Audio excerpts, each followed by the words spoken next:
Welcome to the Homeschool Sanity Show, your weekly prescription for happier, healthier homeschool living. I'm your host, Dr. Melanie Wilson, Christian psychologist turned homeschooling mother of 6. Hey homeschoolers, it's a new year and time for a renewed focus on our priorities as homeschooling moms. God has taught me a lot about managing my time this year. One thing I've learned is that I don't have to look for the productivity holy grail. It's normal for me to search for a new tool, a new schedule, and even a new book to read to inspire me. Newness almost always inspires action. The only problem with looking for the new is the expense of buying books, courses, or planners. If you're like me with shiny object syndrome, you're often on to the next thing to improve your productivity. I have good news. The Ultimate Productivity Bundle has all the productivity inspiration you need for all year, including my book, A Year of Living Productively. For just $47, you'll have access to 72 other ebooks, e-courses, and printables on conquering your to-do list, reaching your goals, and freeing up more time. That's 97% off. But hurry. While you can take your time working through these amazing resources this year, the bundle is only available through January 8th. To see what's included, go to psychowith6.com/productive2020. That's the number 6, psychowith6.com/productive2020. Now on to the productivity tips you can use this year. My guest today is Amy Michaels. Amy is a teacher turned homeschooler and coach who has been on the podcast before. I'll put her previous interviews in the show notes. I really like her planning and prioritizing strategies, and I know you will too. Amy, tell us what's been happening with you since we chatted last. Well, I have been very busy because my little one has now turned 3. So as all the moms can relate, you don't sit down much when you have a child that age. And life has just had to adjust to accommodate that. We've been enjoying her very much, but it's definitely shifted my business focus. I've been doing a lot more consulting work, things that allow me to work without typing at the computer so much, because I just don't seem to have as much sit down at the computer time with a 3-year-old, you know? Right, right. Oh, okay. Well, that is good to hear. And I would love to talk with you more about your new focus with consulting as we go. But for now, I wanted to talk with you about the overwhelm that I hear about from so many homeschooling moms. We have kids' activities to keep up with. We have housework to keep up with. And then, oh yeah, we're supposed to be teaching our kids. Mm-hmm. And then so many moms are working outside of the home, working inside the home in their own business, or they're volunteering. And they're just so busy. And when they get up in the morning, they don't even know where to begin for the day. So can you help us to determine our priorities? You know, where do we start? What is most important? I love this question, Melanie, and I'm so glad that you asked, because I have been there and I don't really know many moms, if any, that don't identify with that overwhelmed feeling. It just seems like that what we do every day is just the impossible, but we do it. You know, and for me, I really wanted to be able to honor each of these roles without sacrificing sleep and without being so exhausted that I can't enjoy that little sliver of time that I have with my husband or my own time, right? And so I started really thinking about this, and I started, you know, I've always been reading books about it. I love your book, A Year Living Productively, and I'm going to talk about that in just a little bit. But I started thinking about what was really important I started thinking about, when I look back at this season of our life, what is going to make me happy? What is going to what is going to be something that I feel like was worthwhile of my time and energy? How am I honoring those priorities? And that was kind of a big thing to think about. However, it really wasn't as difficult as what I thought. I started just writing down all those things that I thought I needed to do. And I started realizing that I could very easily identify what was the most important by my own criteria at this season of my life, and figure out what my priorities should be right now. And next week, it might be a different priority, right? We're going to start a different season every time, it's summertime. We have a swim season in Texas because it's hot, whenever it's the holidays, we focus on that. So our priorities are going to shift. And so it allowed me to be more fluid in how I address my life overall. And so I put together this free class that your readers are more than welcome to grab. I'll be sure and send you the link. But it's called Tame Your Task List. And it's targeting business moms. But I'm showing you in a really short little videos 3 steps to actually managing your task list so it's not managing and dictating your whole life. It just changed everything with how I focus on my priorities of what I have to do, what I need to do, and what I want to do. And then I give myself this huge buffer of grace by creating a separate list called Perhaps. So I don't forget things that I think I might want to do, but I'm not really sure if they're a priority of the time and energy that I have right now. You know what I mean? Mm-hmm. Yeah.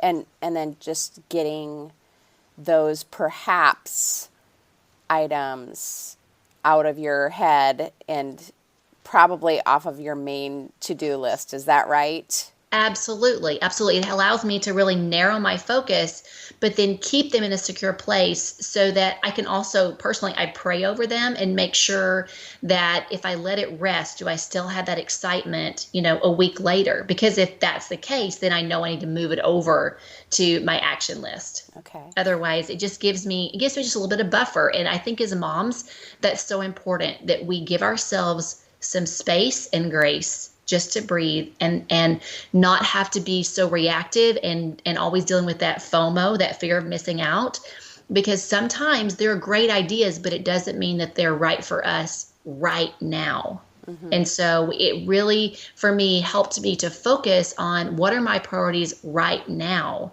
What is going to honor my true, roles and the things that are important to our family right now. And it doesn't mean that those things can't come online next month or next year, just depending on what's going on in everybody's individual life, Mm-hmm. Yeah. I am kind of thinking of it right now, the way you're describing it, as a wish list. When I see a book, that is where I really have a problem because I want to read hundreds and hundreds of books, and many times I will just add it to my Amazon wish list. Right. And then 9 times out of 10, I don't read it. I'm not buying it. But if something comes up and someone else I respect says, oh, you have to read this book, then I'll go back to my wish list and add it to my cart and I will purchase it. So I love that idea of having that perhaps list that we can revisit. It's not gone. It's protected, as you say. But when we have, the opportunity to make it more of a priority, we certainly can. Right, exactly. And I also make sure that I have a separate perhaps list for work-related stuff versus, personal stuff. Mm-hmm. That way, whenever I'm dealing with wanting to improve an area of my business, I have my perhaps list ready to go, versus if there's something that, like, my kids are always saying, Mom, can we do this? Or I saw this on Pinterest, or, hey, do we want to try this recipe? And so I have them actually create a perhaps list of things that they want to do as a family. And so when we have a day coming up where we've got that family time, we as a family go to that list and say, okay, which of these are most important to us right now? So you can use this in different facets of your life. And it just takes the pressure off. And I just love moms having mental space and grace because we manage so much. Right. That is so true. Well, great idea. And I love having your kids make those lists because that is training them how to manage multiple ideas for what they need and want to accomplish in their own lives. So very good. I love that. Okay. So I make out my huge list and I move tasks from that list that I know are not priority now. There are perhaps, and so I move those off. And now I have identified the most important things that I need to do. Maybe it's because they're urgent, or maybe it's because it's about my child and my relationship with my child, or what my husband really wants me to do, or it's homeschooling related, and my child has to learn math, and so we're going to spend time on math today. So once I have those, though, and then I should also add, maybe you have another project that's very important to you that you want to make progress on. Once we know those priorities, how can we keep our focus on them?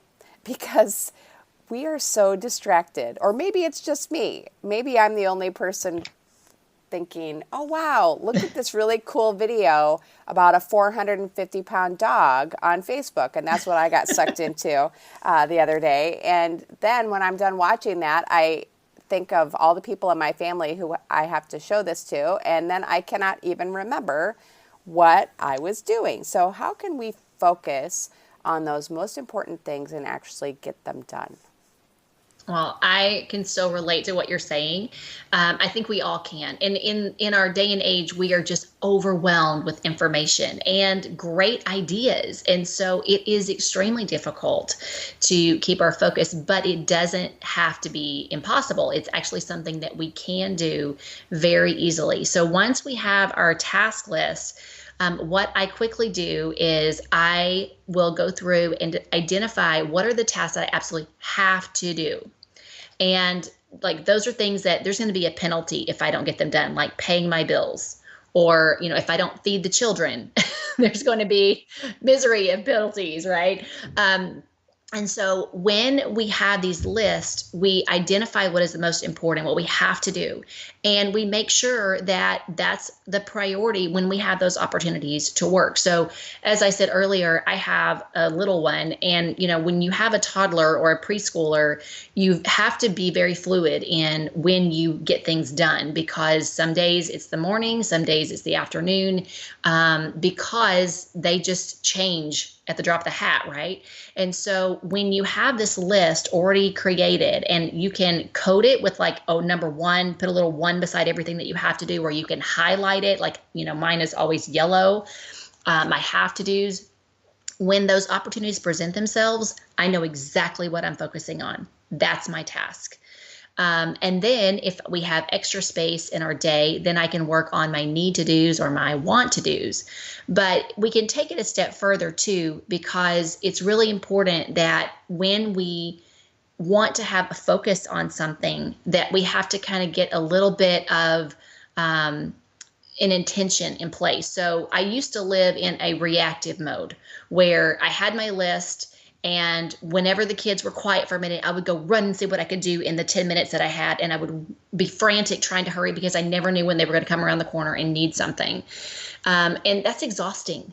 I didn't want to do that anymore. I wanted to live a more proactive life instead of reactive life. And so I started researching several different methods of managing time and how to be intentional. And your book, Year of Living Productively, is just a gold mine of here are just a bajillion wonderful methods.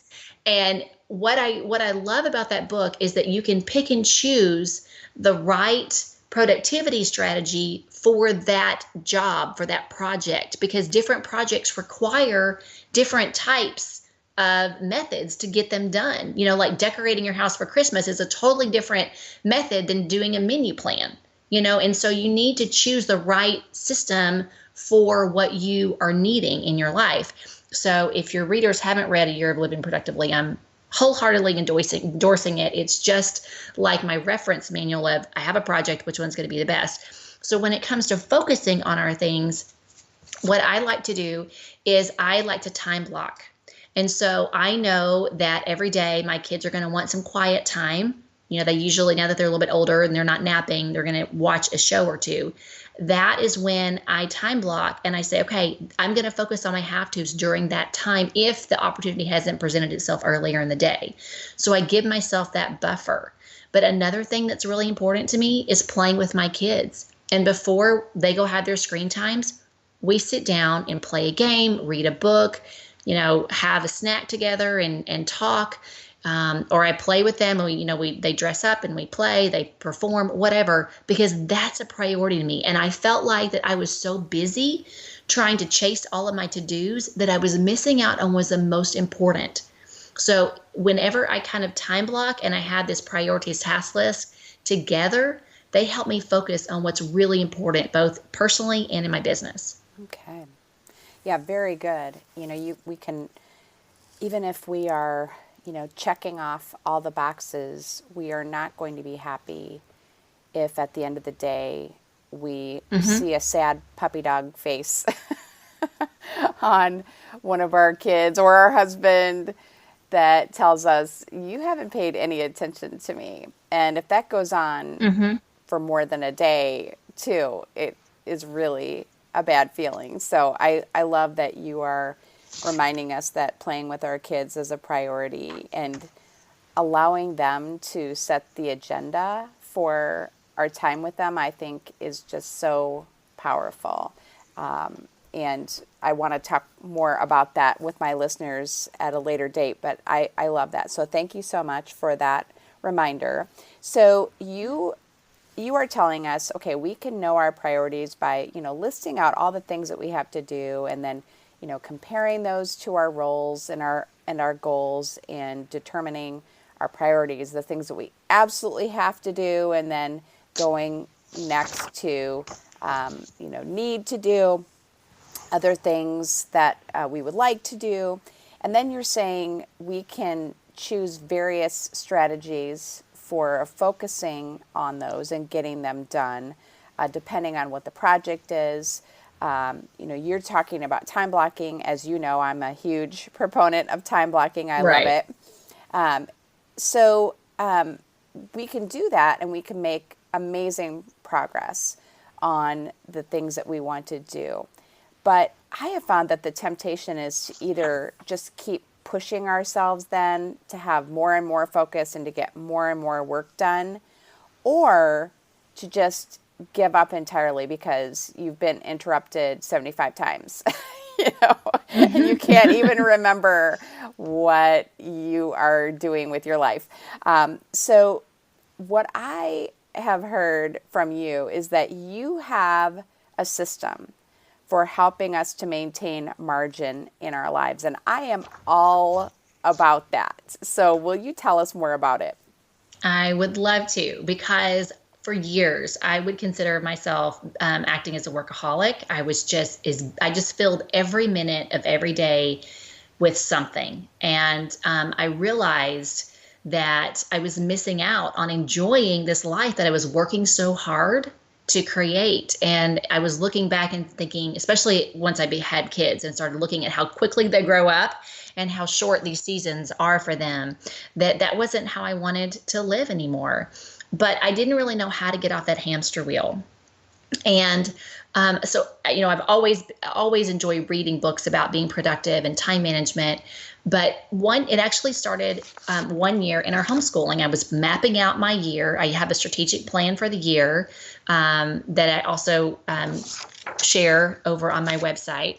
And so I can tell you more about that later. But I looked at our homeschool year, and it looked like that we had an opportunity to homeschool for 3 weeks. And then the last week of every month, we had something major going on, whether it was Thanksgiving, Christmas, company coming in, my mother-in-law having a procedure and needing us to help her, whatever. So I started thinking, okay, what if we just did the whole school year in 3 weeks and then take a week off? And then we homeschool for 3 weeks and take a week off. And I started thinking, wait, what if I did that in my life? Like, what if for my business, what if I focused on those full 3 weeks that happen in every month, and the half weeks before and after those, like you'll have a few days, at the beginning of every month that aren't a full week, and same thing at the end. What if those were my grace days? What if those were my days off? Or what if those were my days where I planned for upcoming projects, or I just celebrated what I did accomplish? And Melanie, when I did that, everything changed. I suddenly was focused. I followed through because it was only 3 weeks that I had to focus on at a time. And I gave myself permission to enjoy my accomplishments and to have buffer time so that if someone got sick, or if my parents decided they were going to surprise us and visit, or, we had a birthday celebration coming up, I had that time to live my life outside of work and projects around the house. So I use this system both personally, I use this system professionally in my business, and we use this system in our school. And it has just given us so much grace. It's given us that buffer to be real, to be human, and to not be so rigid that we're so busy all the time that we're exhausted and not enjoying our life, but also to be intentional in small doses so that we can be set up to be successful. Well, I really, really love that.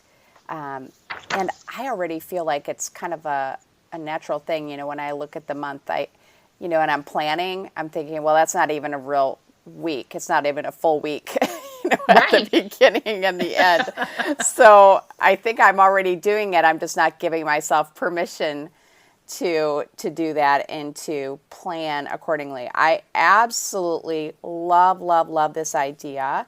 And I think homeschooling moms who are listening are going to love it too. And they're going to want to know more about how to actually make that work.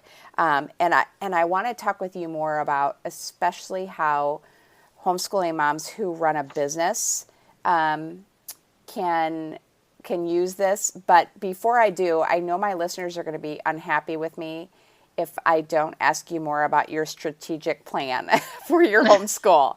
I want to know, what is that? How do you do it? And where can my listeners find out more about that?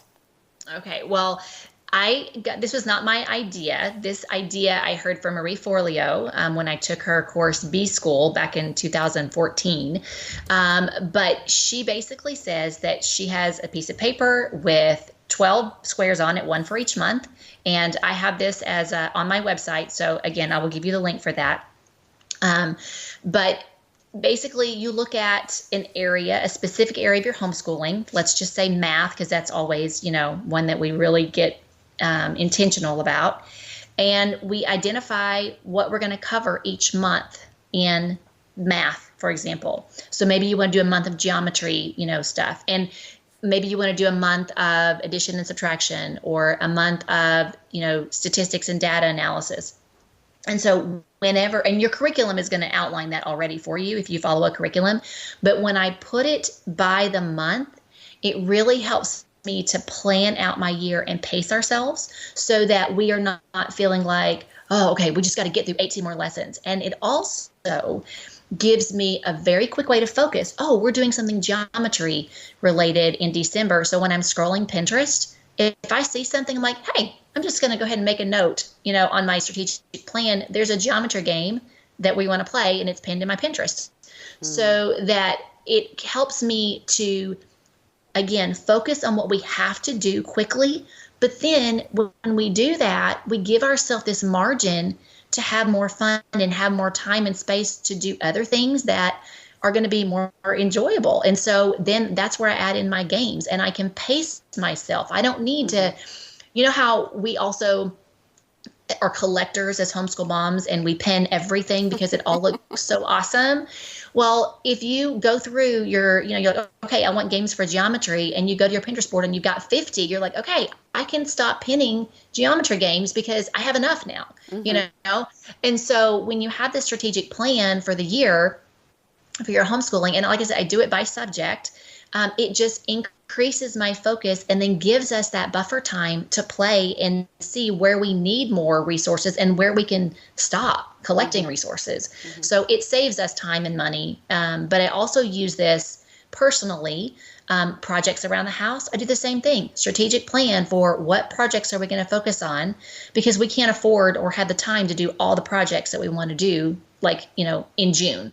So it just makes sense for us to pace ourselves. And then we have like big birthday months. We have a lot of family birthdays. We don't do any projects that month. In December, I don't do any projects, nothing, unless it's like, there's a leak or something. We're not doing home repairs in December because we're focusing on Christmas and creating memories there. So this strategic plan is just wonderful for helping us to focus and give us that buffer. I love it. And I was even thinking that you could create monthly Pinterest boards that are private. Oh, yeah. And hopefully you all know how to create a private board on Pinterest, but then you could pin exactly what you want to do during those months to your boards. Now, let me ask you one clarifying question before we move on. You said that for each month you have a focus for a particular subject. Is that a subject that you're going to be covering with both of your girls, or do you have a focus for each girl for that month? Oh, that's a really good question. So it depends on the subject. So, for example, for math, my younger daughter follows Evan Moore curriculum, but my older daughter, they don't have curriculum for middle school. So she's doing a different curriculum. So they have totally different plans for math. However, we have a strategic plan for math games where we're working together. They're the same. So when it comes to writing, though, for example, that's the same because they are having basically the same assignment. We talk about the same writing strategies, the same writer's workshop techniques, but they each have their own take on it, their own interest, and they get to choose their topic. So I teach the same lesson, but their assignment may look a little bit different just depending on, what their own interests and abilities are. Okay, very good. Okay, so I have found, being one myself, that homeschooling moms who are also business moms can find it really challenging to manage their time. So how are you helping us, business moms, achieve our goals while still maintaining a focus on family life? I mean, that's the big question, right? It is. And I think moms are just awesome time managers, whether they really realize it or not, because we take care of so many things in a day.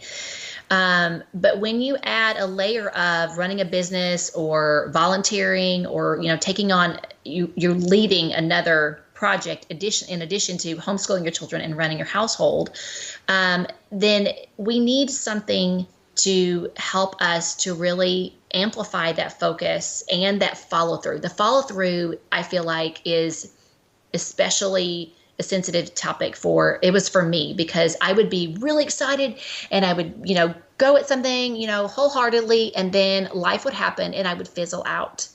And what I have been working on, which I'm so excited about because it changes people's lives, is using that 3-week month system in a consistent business moms community. And what we're doing is we are banding together as business moms, and we're using this exclusive 3-week month system to give ourselves margin and buffer, but all the same time focusing on something that is important to each of our businesses.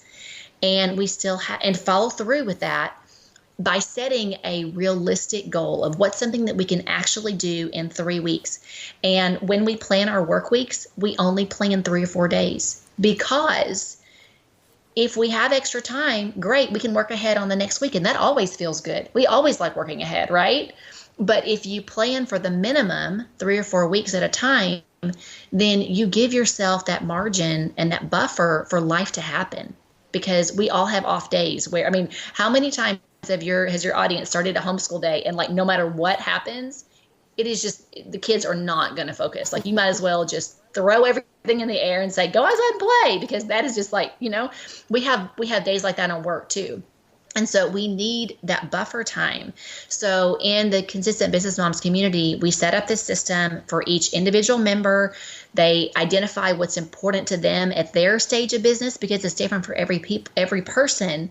But we also hold each other accountable in loving, supportive ways to make sure that we're staying on track with this realistic goal.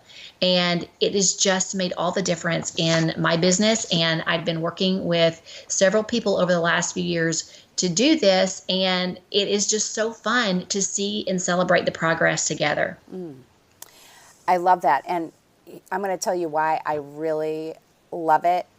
And it's because I find that we as human beings really don't do well when things don't go according to plan. Because we tend to be a bit perfectionistic. We can just throw up our hands in despair when we don't do what we hoped to do. So by having a realistic expectation that this is what I'm going to do in just 3 or 4 days, in just 3 weeks, it just gives us more grace. It gives us more of an attitude of, do our best in the circumstances of a homeschooling life, which is always an exciting ride, right? We don't know. Yes. Yeah, we don't know what is going to happen. But that doesn't mean that we can't have goals, and we shouldn't have goals. We absolutely should, but we should just expect that we are not going to get it all done. So I love that. Let's have lower expectations for what we can accomplish. And I think that that works in homeschooling as well as business and life. So thank you so much, Amy. This was just fantastic. I know my listeners are going to want to connect with you. So what is the best way for them to do that? And I am going to put links in the show notes for you, but where can they find you? Well, I thank you so much for having me on today. I thoroughly enjoy talking about this topic because I'm so passionate about just what you said about helping moms set up realistic expectations so that they can set themselves and their families up to be successful. And I would absolutely love to share more ideas. I have lots of them that I would love to share with your audience, and they can connect with me over at consistentbusinessmoms.com. Well, that's easy. consistentbusinessmoms.com. Okay. Wonderful. Well, Amy, thank you very much for taking time out of your busy schedule to share with us today. It was my pleasure. Thanks again for having me. Remember to check out consistentbusinessmoms.com, psychowith6.com/productive2020, or just go to homeschoolsanity.com/productivenewyear for all the links. Have a happy homeschool week. Thank you for joining me for the Homeschool Sanity Show. This has been a production of the Ultimate Homeschool Radio Network.